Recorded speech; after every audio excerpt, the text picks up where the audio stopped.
Good morning friends. Lockdown में आप सभी लोग पढ़ाई की बातें कर रहे होंगे, ऐसी अपेक्षा है।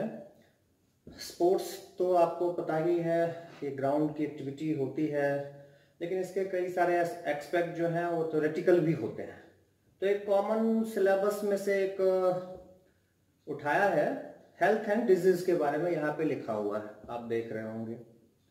इसको हम लोग थोड़ा सा 5 मिनट में देखेंगे, क्योंकि हेल्थ और डिजीज पे बात करना इसलिए भी आवश्यक हो जाता है क्योंकि अभी आप देख रहे हैं कि एक मेजर कम्युनिकेबल डिजीज जो है वो हमारे समाज में, हमारे देश में, यानी आप पूरा कहें तो पूरे ग्लोब में ही ये चल रहा है। तो हेल्थ और डिजीज के बारे में जब हम बात करते हैं तो कई बार हम इंटरचेंजेबली जो है वो डिजीज और इलनेस को बता देते हैं। डिजीज और इलनेस हमको एक ही जैसा सुनाई पड़ता है, ऐसा हमें लगता है। लेकिन डिजीज क्या है? किसी भी ऑर्गन का, किसी भी बॉडी के फंक्शन का ठीक से फंक्शन नहीं करना, वो डिजीज है। और जो चीजें हम इसको महसूस करते हैं वो इलनेस है। इलनेस क्या है? उसको फील करने की अवस्था है। और डिजीज क्या है? उस पर्टिकुलर ऑर्गन के काम नहीं करने की अवस्था है। कम्युनिकेबल डिजीज और नॉन कम्युनिकेबल डिजीज के बारे में आपने सुना होगा।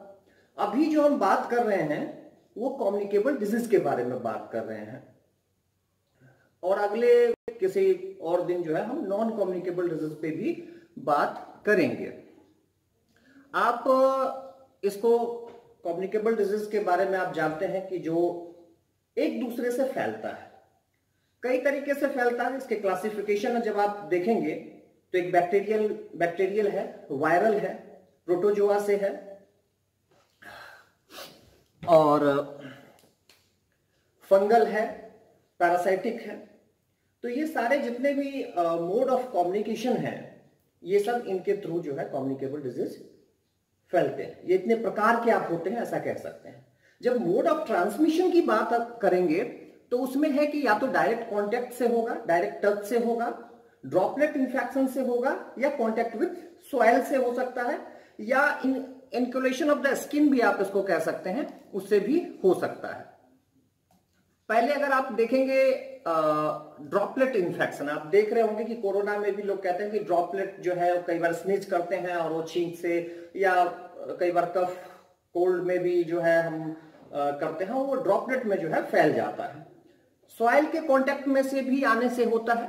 कई बार इनक्यूलेशन के वजह से भी होता है। जब आप वैक्सीनेशन कराते हैं तो उस समय जो है आप इसको देखेंगे कि ये चीजें जो है उसके थ्रू, जो निडल वगैरह है उसके थ्रू भी ये हो जाता है। उसके बाद है, अब ऑनलाइन क्लास लेने का उतना अभ्यास तो नहीं है, इसलिए थोड़ा सा बीच बीच में जो है अगले क्लास से हम लोग इसको और एफिशिएंट बनाने की कोशिश करेंगे। जो उपलब्ध संसाधन है उससे ही हम लोगों ने सोचा कि इस पर थोड़ा सा बात करेंगे, और बात करने से हम लोग बहुत सारी चीजों को समझ भी पाएंगे। दूसरा है इनडायरेक्ट ट्रांसमिशन। इनडायरेक्ट ट्रांसमिशन का में है 5 F आपको याद रखने हैं, 5F। 5F में है फ्लाइज, ये जो हाउस फ्लाइज वगैरह होता है। फिंगर्स, जो हाथ की उंगलियां हैं। उसके बाद फोमाइट्स, तौलिया वगैरह, जो हम एक दूसरे का तौलिया यूज करते हैं, या हैंडकरचीफ, या कोई भी चीज। फूड, जो भोजन है, कंटामिनेटेड फूड हो गया या कुछ भी। और फ्लूइड,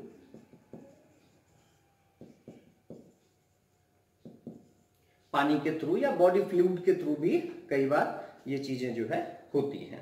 तो ये इनडायरेक्ट ट्रांसमिशन है, जिसमें डायरेक्ट टच जो है वो नहीं होता है। कई बार लिविंग कैरियर के थ्रू भी होता है ना। लिविंग कैरियर, चाहे उसको वेक्टर भी कहते हैं, ये डिजीज एजेंट होता है जो कि बॉडी के अंदर रहता है और वो उसको कैरी करता है। सबसे जो इसमें इंपॉर्टेंट पार्ट होता है, वो सबसे इंपॉर्टेंट पार्ट क्या है? सबसे इंपॉर्टेंट पार्ट है इसमें कि डिजीज को हम लोग प्रिवेंट कैसे करेंगे, इसको कंट्रोल कैसे करेंगे, इसका इलाज कैसे करेंगे। तो सबसे जो ज्यादा जरूरी चीजें हैं वो है पर्सनल हाइजीन की, और दूसरा कम्युनिटी हाइजीन है, वाटर के बारे में है, इन्वायरमेंट के बारे में है। हम इसको कंट्रोल करके, मॉडिफाई करके इसको प्रिवेंट कर सकते हैं। जब हम पर्सनल हाइजीन की बात करते हैं तो रेगुलर स्नान बहुत जरूरी है, रेगुलर बाथ बहुत जरूरी है, ताकि हम कोई भी जो बैक्टीरिया या कोई भी हार्मफुल माइक्रोब्स होते हैं उनको धुल के हम वो कर सके। नेल्स को काटना बहुत जरूरी है, इसीलिए हम लोग देखते हैं कि असेंबली में कई बार उस तरह का ड्राइव चलाते हैं कि सबके नेल्स कटे हैं कि नहीं कटे हैं। टीथ जो है उसको 2 बार, अक्सर लोग क्या करते हैं 1 बार ही ब्रश करते हैं, लेकिन जहां तक संभव हो, पॉसिबल हो, 2 टाइम ब्रश करना चाहिए। आपके ईयर्स को आपको क्लीन रखने हैं। आपको आर्टिकल्स जो है जो हमारे पर्सनल यूज का है वो दूसरे के साथ शेयर अगर नहीं हो पाए तो ज्यादा बेहतर है। उसके बाद आपको हाथ धोना है, हाथ धोना है खाना खाने से पहले, या नाक मुंह का आपने देखा होगा, लोगों की आदत होती है नाक मुंह टच करते रहने की। इसको क्या करना है, अपने को मिनिमाइज करना है। सबसे ज्यादा जो आप देख रहे हैं कि वॉशिंग हैंड्स कोई ऐसा नहीं कि कोरोना के बाद आया है, ये कम्युनिकेबल डिजीज को, किसी भी तरह के कम्युनिकेबल डिजीज को रोकने का सबसे बेहतर तरीका है कि अगर आपने कोई कंटामिनेटेड चीज छू लिया है या कोई आपने इंफेक्शियस चीज छू लिया है और छूने के बाद आप नाक या मुंह को छूने वाले हैं, उससे पहले अगर आपने हाथ धो लिया तो वो वायरस जो है धुल जाते हैं, धुल के वो वहां आपके हाथों से निकल जाते हैं, या जो बैक्टीरिया है, जो फंगल इन्फेक्शन है या प्रोटोजोआ से संबंधित इन्फेक्शन है वो निकल जाते हैं। तो आप इसमें वॉशिंग हैंड्स जो है ये बहुत जरूरी है। बहुत सारे माइक्रोब्स होते हैं जो ट्रांसमिटेड रहते हैं, ये पोटेंशियल कैरियर बन जाते हैं, तो इसलिए वॉशिंग हैंड्स पे मैं बहुत ज्यादा इन्फोर्स करना चाहूंगा। फूड और वाटर हाइजीन, फूड जो है हमारा वो साफ सुथरे जगह पे हो, और जब खाना बन जाता है तो हमको उसको जहां तक चाहिए विज्ञान के हिसाब से 4 घंटे के अंदर उसको हम कंज्यूम कर लेते हैं तो ये बेहतर है। अगर उसको फ्रीज सिचुएशन में नहीं रखा जाता है तो, अगर फ्रीज सिचुएशन में रखते हैं तो कई बार, लेकिन फिर भी ताजा खाना जो है वो ज्यादा बेहतर है। आप ऐसे फ्रूट्स को आपको नहीं खरीदना जो ओपन है या कट उसमें है, उसको आपको नहीं है, क्योंकि उसमें फ्लाइज उड़ती हैं और फ्लाइज जो है वो कैरियर होता है, आपको मालूम है। Keep all food articles covered to prevent contamination by flies, मतलब सबसे ज्यादा जरूरी है। इन्वायरमेंटल सैनिटेशन आप कैसे करेंगे? इन्वायरमेंट का मतलब क्या होता है, आपके घर से निकल के बाहर का भी, लेकिन ये बहुत बड़ा होता है, इसमें कई सारे लोगों की जरूरत होती है। आप इसमें देखेंगे कि जो सैनिटाइजेशन है वो इन्वायरमेंट का भी हमारे पार्ट पे थोड़ा बहुत जहां तक होता है कि हम अपने जो वेस्टेज हैं वो डस्टबिन में ही जाके फेंकें, हम ओपन डिफेकेशन में ना करें, उसको यूज नहीं करें। जहां तक हो जो हमारा लेट्रिन है वो सैनिटरी लेट्रिन हो, हमारा ड्रेन्स जो है, जो नाले की सफाई है वो रेगुलरली होता रहे। जो ड्रिंकिंग वाटर है, कंटामिनेशन हमारा जो है उसको हमको नहीं पीना है, और जहां पे हम वेस्ट अपना फेंक रहे हैं वहां पे हमको कंटामिनेटेड वाटर का जो सोर्स है वो वहां से हमें एकदम उसके पास से नहीं लेना है, क्योंकि वो कंटामिनेटेड हो सकता है। अब जो ट्रीटमेंट का पार्ट है, हाँ एक है वैक्सीनेशन भी कर सकते हैं। वैक्सीनेशन में क्या है, अगर हम उसको क्या रोक सकते हैं 100% ऐसा तो नहीं कह सकते हैं, लेकिन हाँ हमारे बॉडी के इम्यून सिस्टम को पर्टिकुलर बीमारी से लड़ने के लिए उसको बहुत स्ट्रांग बनाता है, तो वैक्सीनेशन भी बहुत जरूरी है। उसके बाद आपको medicine it will only prescribe by the medical practitioner, है ना, डॉक्टर्स ही उसको करेंगे। हम लोग यहाँ पे चर्चा नहीं करेंगे कि किस चीज के लिए क्या दवा होती है, क्योंकि ये मेडिकल प्रैक्टिशनर के पार्ट की चीजें हैं। तो ट्रीटमेंट जो है ऑफ डिजीज वो यूजिंग मेडिसिन होगा। एक जो सबसे ज्यादा जरूरी है कि हम ट्रीटमेंट करें, लेकिन हम बात किसकी कर रहे हैं, कम्युनिकेबल डिजीज की। कम्युनिकेबल डिजीज का जो सबसे बड़ा पार्ट है वो है आइसोलेशन का। आप 2 शब्द आजकल सुन रहे होंगे, आइसोलेशन, क्वारंटीन, आइसोलेशन। तो ये जो क्वारंटीन है या आइसोलेशन है, ये कम्युनिकेबल डिजीज में कोरोना के आने के बाद ही नहीं हुआ है, ये हर तरह के कम्युनिकेबल डिजीज में जो वायरल इन्फेक्शन था, जो बैक्टीरियल इन्फेक्शन था, जो कम्युनिकेबल डिजीज है, उसमें पेशेंट्स को कहा जाता था पहले भी कि आप सेल्फ क्वारंटीन में रहिए, आप सेल्फ आइसोलेशन में रहिए, उनकी चीजें एक दूसरे से यूज मत कीजिए, और तब जाके ये उसी परिवार में दूसरे को नहीं फैलेगा और वो स्प्रेड आउट होने से रुकता है। एजुकेशनल अवेयरनेस की भी बात हम करेंगे कि जैसे अभी हम बात कर रहे हैं, ये क्या है, it's a part of educational awareness. हम इसको अभी आपसे इंटरेक्ट लाइव तो नहीं कर पा रहे हैं, क्योंकि यूट्यूब में शायद ऐसा कुछ होता है कि इसमें 100 या 1000 जो सब्सक्राइबर हो जाते हैं तभी उसको आप लाइव स्ट्रीम कर सकते हैं, तो हम आपके सवाल भी ले पाते हैं, हम आपसे डायरेक्ट बात भी कर पाते। तो हम आप सभी लोगों से आग्रह भी करेंगे, सभी शिक्षकों से, सॉरी शिक्षक नहीं, सभी छात्रों से, कि वो इस लिंक को जो मैं यूट्यूब के थ्रू आप तक भेजूंगा इसको सब्सक्राइब करें, ताकि उसकी जो उचित संख्या के बाद जो हमें वो जो उसके अधिकार हमको डायरेक्ट लाइव स्ट्रीमिंग के मिल जाएंगे, तो आप उस लाइव सवाल भी, इंटरेक्शन भी हम लोग कर पाएंगे। हम लोग फिर से एक बार इस चीजों को नॉन कम्युनिकेबल डिजीज पे दूसरे दिन बात करेंगे, लेकिन फिर से एक चीज दोहराते हैं कि हमारा हेल्थ और डिजीज होता है, ये क्या है, हेल्थ क्या है। वर्ल्ड हेल्थ ऑर्गेनाइजेशन कहता है कि the state of physical, mental and social wellbeing को हम हेल्थ कहते हैं। Health is not mayor A absence of disease in body, ये केवल बीमारियों के ना होने का ही को ही हेल्थ कहते हैं ऐसा नहीं है। यह मेंटल, सोशल, ये सभी के वेल बीइंग की अवस्था जिसको आप कह सकते हैं, वह हेल्थ है। डिजीज और इलनेस ये दोनों दो चीजें होती हैं। डिजीज क्या है, यह पर्टिकुलर ऑर्गन के काम नहीं करना या किसी जो बॉडी का जो मेटाबॉलिज्म होता है उसमें कुछ डिसऑर्डर आ जाता है, उसको हम डिजीज कहेंगे। और जब हम इसको महसूस करते हैं, उस चीजों को हम महसूस करते हैं, तो उसको हम इलनेस कहेंगे। दो तरह की डिजीज होती हैं, communicable disease, non communicable disease. जो कम्युनिकेबल डिजीज है उस पर आज हमने चर्चा किया है कि यह एक दूसरे से फैलता है, वैसा डिजीज जो एक दूसरे से फैलता है। ये 5 तरह के होते हैं, बैक्टीरियल, वायरल, प्रोटोजोआ, फंगल और पैरासाइटिक। बैक्टीरियल इन्फेक्शन के जो मैं उदाहरण आपको दोबारा से देता हूं, अगर मैंने पहले दिया हो तो दोबारा, और नहीं भूल गया होऊंगा तो इस बार पहले ही, टाइफाइड, कॉलरा, ट्यूबरकुलोसिस, ये 2-3 जो बीमारियां हैं वो मेनली बैक्टीरियल इन्फेक्शन से होती है। दूसरा है वायरल इन्फेक्शन। वायरल इन्फेक्शन में कॉमन कोल्ड, इन्फ्लुएंजा, डेंगू। तो ये जो इन्फ्लुएंजा आप देख रहे हैं, ये जो वायरल डिजीज है, आप अभी जो कोरोना ये आप देख रहे होंगे, ये पहले भी 2002, 2011 इन सब में उसने अपनी फन को उठाया हुआ था, और ये इसी से मिलता जुलता है, इन्फ्लुएंजा लाइक इलनेस है। इसमें आपको सारे जो उसके लक्षण हैं वो इन्फ्लुएंजा टाइप, आपको सांस लेने की तकलीफ होगी, और अक्सर ये क्या करता है, रेस्पिरेटरी ट्रैक्ट को ही इन्फेक्ट करता है, वायरल इन्फेक्शन ज्यादातर, और खासकर इन्फ्लुएंजा। तो ये सब चीजें जो है आप इसको देखेंगे। और कोरोना में तो बहुत ज्यादा अधिक बात करने की, टीवी में इतनी बात होती है कि हम लोग उससे अवेयर हैं।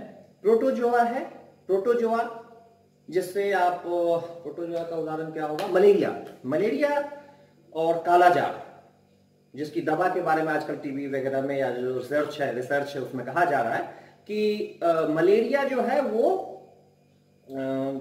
उसकी दवा जो है कोरोना में काम आ सकती है। खैर ये तो रिसर्च और इन्वेस्टिगेशन का विषय है, लेकिन ये प्रोटोजोअल बीमारियां हैं। फंगल क्या होता है, नेल्स, स्किन, हेयर में आप देखेंगे कुछ वो अजीब सा वो एक हो जाएगा, तो उसमें आपको फंगल इन्फेक्शन आपको दिखेगा। पैरासाइटिक इन्फेक्शन क्या होता है, पैरासाइटिक वो हमारे अंदर बैक्टीरिया है, हमारे ऊपर ही डिपेंड करने लगता है। वर्म्स जिसको आप कहते हैं, वर्म्स, इंटेस्टाइनल वर्म्स, या बहुत सारे इसके एग्जांपल हो सकते हैं। 5 तरीके का कम्युनिकेबल डिजीज। इसके ट्रांसमिशन के तरीके पे हम दोबारा बात करेंगे, क्या होगा ट्रांसमिशन का तरीका। वो वीडियो थोड़ा डिस्टर्ब हो गया था, फोन गिर गया जहां पे रखा हुआ था। इसमें कहां पे हम लोग थे, मोड ऑफ ट्रांसमिशन के बारे में हम लोग बात कर रहे थे कि ये डायरेक्ट कांटेक्ट या टचिंग, आप हाथ मिला रहे हैं या किसी से गले मिल रहे हैं या उसकी चीजों को छू रहे हैं, तो डायरेक्ट ट्रांसमिशन से भी होता है। ड्रॉपलेट ट्रांसमिशन से होता है और कांटेक्ट विद सॉइल से भी होता है। वैसे आर्टिकल से भी, जिसको किसी व्यक्ति जो पहले से इन्फेक्टेड है और उसने उस चीजों को छू दिया है और वो चीजें फिर आप उसको छू रहे हैं, तो ऐसे भी होता है। मिट्टी वगैरह से भी होता है। उसके बाद कई बार आप देखेंगे इनक्यूलेशन में, इनक्यूलेशन का जो प्रोसेस होता है कई बार उसमें हम जो निडल वगैरह का जो इस्तेमाल होता है उससे भी कई बार हो सकता है। और इसके बाद इसमें है ये डायरेक्ट मोड ऑफ ट्रांसमिशन। दूसरा मोड ऑफ ट्रांसमिशन है इनडायरेक्ट। इनडायरेक्ट ट्रांसमिशन में क्या होता है कि 5F हमने आपको यहां पे लिख के बताया है कि फ्लाइज के थ्रू होता है, फिंगर्स के थ्रू होता है, फोमाइट्स, फूड एंड फ्लूइड, ये 5 चीजें होती हैं। और इसके बाद इसमें है कि कुछ some diseases are also transmitted through the waste, food, ice, blood, इनके थ्रू भी होता है।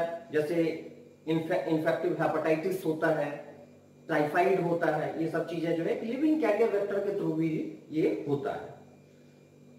सबसे ज्यादा फिर महत्वपूर्ण बात पे हमने फिर पहले बात की थी, prevention and control of communicable disease पे। Prevention and control of communicable disease, इसको हम कैसे रोकेंगे, बहुत जरूरी है। पहला है पर्सनल हाइजीन। पर्सनल हाइजीन में आप क्या कर सकते हैं, तो प्रतिदिन नहाना चाहिए, आपके नेल्स कटे होने चाहिए, आपके टीथ जो है वो 2 बार आपने धुलने चाहिए, आप के ईयर क्लीन रहने चाहिए, आपके टॉवल, सोप्स, ये सब अलग होने चाहिए, इसको कॉमनली यूज करने से बचना चाहिए। उसके बाद आपको साबुन से हाथ धोते रहना है। सैनिटेशन ऑफ सरफेस वगैरह भी, जैसे आपके घर की बहुत सारी चीजें सरफेस होती है, टेबल की, इसकी उसकी, अगर हो सकता है तो उसको भी सैनिटाइज करते रहना चाहिए। दूसरा है फूड एंड वाटर हाइजीन। आप खाना कहाँ का खाएंगे, मक्खियां उड़ती रहेंगी, वहां की मिठाई आप खरीद के खाएंगे तो आप आमंत्रित कर रहे हैं बीमारी को। ये बड़ी चीज है। कहीं भी ओपन चीजें बिक रही हो, फ्रूट्स भी अगर कट वाले फ्रूट्स बिक रहे हैं तो खरीदने समय परहेज करना चाहिए। वाटर हाइजीन में क्या होता है, वाटर अगर बहता हुआ पानी हमको पीना है, नीचे ग्राउंड वाटर पीना है, अगर वो दिखने में साफ नहीं है तो उसको हमको बॉयल कर लेना है, या आजकल उसकी कई सारी मशीनें भी आ रही हैं, उसके थ्रू आप उसको प्योर वाटर पीना है। और वाटर का सोर्स वहां नहीं हो जहां पे हम कचरा फेंकते हैं। ये चीजें बहुत जरूरी हैं कि हम जहां पे कचरा फेंक रहे हो और वाटर का सोर्स भी अगर वहीं होगा तो इसकी संभावना बनी रहती है कि वो वाटर कंटेमिनेटेड हो जाए। उसके बाद इन्वायरमेंट में आप क्या कर सकते हैं, इन्वायरमेंट की साफ सफाई, नाले की साफ सफाई। आप कचरा फेंकेंगे तो वो डस्टबिन में फेंकेंगे, तो साफ सफाई जो है ये इन्वायरमेंटल चीजें हैं जो आपके घर के बाहर। भारत के बारे में, भारत के लोगों के बारे में भी ये कहा जाता है कि भारत के लोगों की पर्सनल हाइजीन तो लगभग ठीक ठाक होती है, लेकिन कम्युनिटी हाइजीन, कचरा निकाल के घर के बाहर फेंकना आदत का हिस्सा हो जाता है। उससे भी हमको बचना है। उसको कहीं जो उसका जो सही जगह है वहीं पे हो, उसको कचरा को ढकने वाला भी कोई सिस्टम वहां पे डेवलप अगर हम लोग कर सकते हैं तो उसको करना चाहिए। हमको स्प्रे करते रहना चाहिए जिससे मच्छर वगैरह ये सब जो है वो ना आ पाए, मॉस्किटो वगैरह रिगार्डिंग जो है। उसके बाद हम इस पे बात करेंगे वैक्सीनेशन पे। वैक्सीनेशन में है, आप वैक्सीनेशन पे भी आप बात करेंगे तो वैक्सीनेशन क्या करता है, वैक्सीनेशन करता है आपको बूस्ट करता है आपके इम्यून सिस्टम को, वो आपके इम्यून सिस्टम को बूस्ट करता है पर्टिकुलर डिजीज के लिए। लेकिन आप जानते हैं कि बहुत सारी चीजों की वैक्सीनेशन अभी उपलब्ध नहीं है, जैसे HIV है, कोरोना है, इसका वैक्सीनेशन अभी तक उपलब्ध बाजार में, और भी बहुत सारी चीजों के वैक्सीनेशन अभी उपलब्ध नहीं है। वो अपने आप या तो ठीक होते हैं या उसका प्रिवेंशन ही उसका उपाय है, जानकारी ही बचाव है जिसको आप कहते हैं। तो इसको आपको अपने को बचा के रखना है ना। और मेडिसिन लेके आप उसको क्योर कर सकते हैं, लेकिन ये पार्ट क्या है, डॉक्टर का पार्ट। जो डॉक्टर है वही पर्टिकुलर चीजों को आइडेंटिफाई करके टेस्ट के द्वारा और तब उसका मेडिसिन वो चलाते हैं। फिर उसके बाद है आइसोलेशन, जो क्वारंटीन आजकल आप जो प्रचलित शब्द आ रहा है, कि ऐसा नहीं है कि ये कोरोना के लिए आइसोलेशन, कोई भी कम्युनिकेबल डिजीज है, पेशेंट को आइसोलेट करना बहुत जरूरी है, उसके लिए भी ये बहुत जरूरी है, उसके परिवार के लिए भी जरूरी है और समाज के लोगों के लिए भी जरूरी है। तो आइसोलेशन उनको आइसोलेट करना है। मैं देख रहा था हेल्थ मिनिस्ट्री की वेबसाइट इसी कोरोना के संदर्भ में, आइसोलेट, मैं आपको लिख के बताता हूं अगर मुझे याद आ रहा है ठीक से।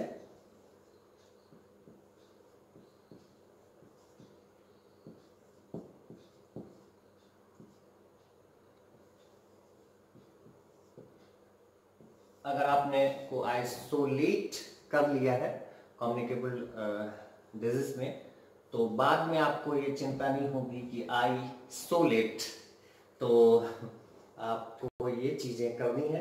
तो यहाँ पे ये जो चैप्टर है इसका आधा भाग यानी कम्युनिकेबल डिजीज का पार्ट पूरा होता है, और कोरोना के संदर्भ में इसको आपको और भी देखना है, बचना है कि कहीं भी आप बाहर से आए तो अपने हैंड्स को वॉश करें। आपने देखा भी, हमने भी अपना नाक छुआ, एक हैबिट होती है जिसको हमें भी रोकना है, हमने इसको काफी मिनिमाइज भी किया, आपको भी करना है कि नाक मुंह को बिना हाथ धोए हम उसको न छुए। अगर हम कहीं बाहर से आ रहे हैं तो साबुन से 10-20 सेकंड तक, 20 सेकंड कहा जाता है, तो उसका कुछ मतलब है, उसको पूरे तरीके से आपको कई शिक्षिकाओं ने भी आपको वहां पे सिखाया हुआ है कि हाथ को धोते कैसे हैं। आप कई सारे वीडियो भी आपने देखा हुआ होगा, सैनिटाइजर वगैरह है, लेकिन सबसे ज्यादा है अच्छा वो हाथ धोना है, क्योंकि सैनिटाइजर थोड़ा सा महंगा भी होता है, बाजार में उसकी एबिलिटी भी होती है नहीं होती है, तो सबसे अच्छा आपको हाथ धोते रहना है। जहां पे दूसरा विकल्प नहीं है, कुछ चीजों को आप साबुन से नहीं धोए, मोबाइल को साबुन से नहीं, तो वहां पे सैनिटाइजर वगैरह का इस्तेमाल कर सकते हैं। और अभी जो है हमें बहुत ज्यादा भीड़ इकट्ठा नहीं करना है, हमें अलग अलग रहना है, एक दूसरे के घर में जाने से परहेज करना है। तो इन सब चीजों का अगर आप ध्यान रखेंगे तो मुझे लगता है कि हम लोग ये जंग बहुत जल्दी जीत जाएंगे और जीत के सन्मुख एक दूसरे को देख पाएंगे। क्योंकि बेटे बेटियों को देखे हुए बहुत दिन हो जाता है तो पिताओं को भी अच्छा नहीं लगता है।